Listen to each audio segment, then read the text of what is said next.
코로나19가 꿈틀거리기 시작하던 지난 3월부터 도쿄 시내에는 아주 기분 나쁜 포스터들이 거리 곳곳에 나붙기 시작했습니다.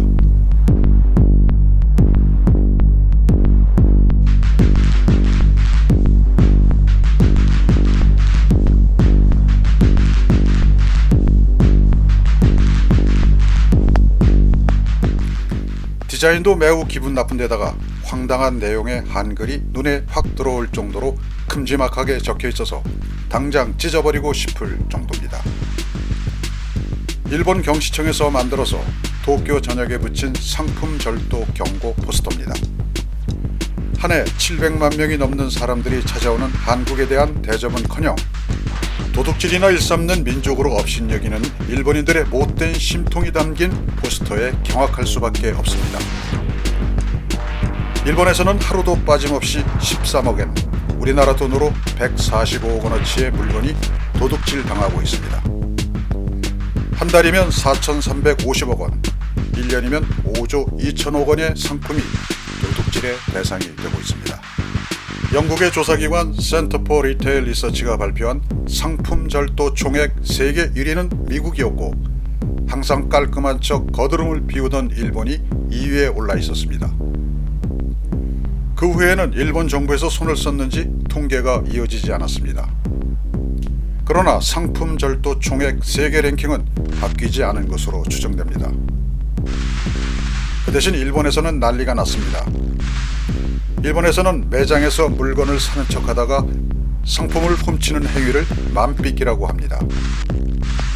사실 영국의 조사기관에서 세계 랭킹을 발표하기 전부터 이미 일본에서는 맘삐기가 큰 사회 문제였습니다. 그래서 이름도 낯뜨거운 도둑질 예방을 위한 공공단체들이 생겨났습니다. 지난 2002년에 일본 맘삐기 방지 시스템협회, 2005년에는 전국 맘삐기 범죄 방지 기구가 문을 열었습니다. 일본에 얼마나 도둑질이 심했으면 그런 단체가 만들어졌겠습니까? 그러나 일본은 그런 단체들을 만들었지만 상황은 조금도 나아지지 않았고 결국 세계적인 망신을 당했습니다. 세계 최고의 치안 국가라고 떠벌이는 일본이 상품 도둑질에서 세계 2위라니 우리도 어리둥절합니다.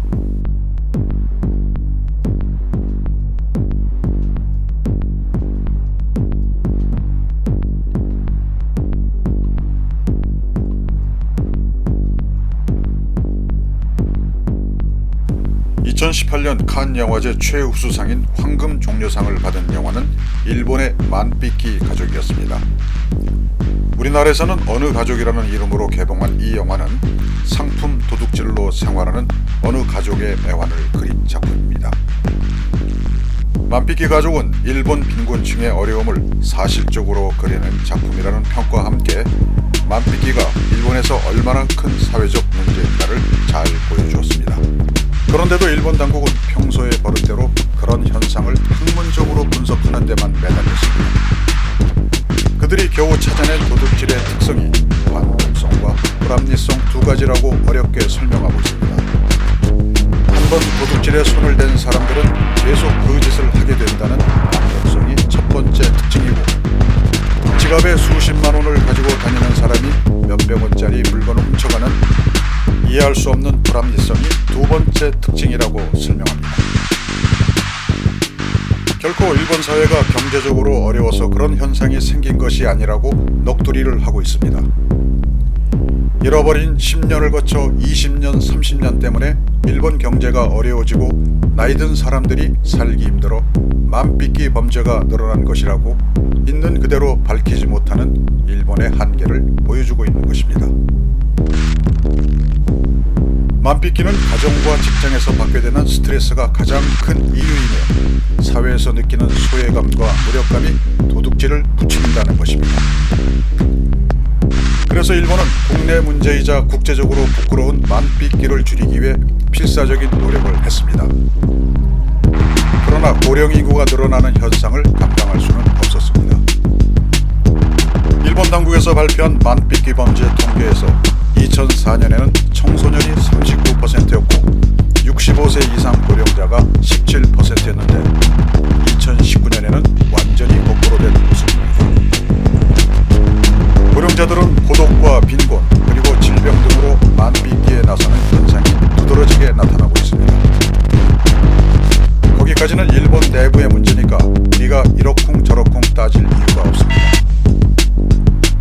그런데 일본 경시청에서 왜 만빚기에 대한 예방책을 만들면서 자기들의 만빚기와는 아무런 관계가 없는 한국을 향해 손가락질을 해대느냐 하는 것입니다.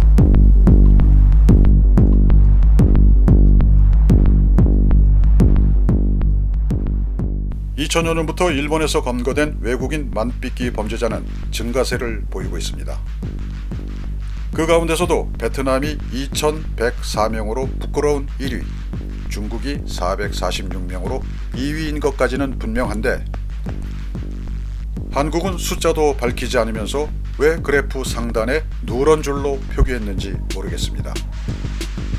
그리고 필리핀과 함께 누런 줄로 한국이 있다는 것을 표시해 놓았습니다. 일본 경찰청이 발표한 그래프만 보면 한국인의 만빚기 범죄자는 100명도 채 되지 않는 듯합니다.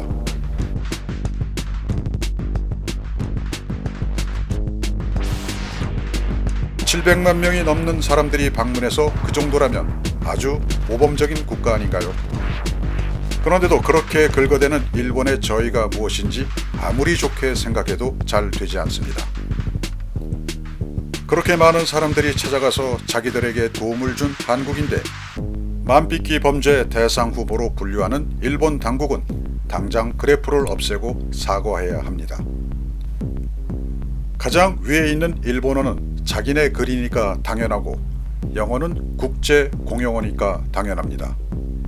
그 아래 베트남어는 만빚기 범죄자가 가장 많으니까 또 당연합니다.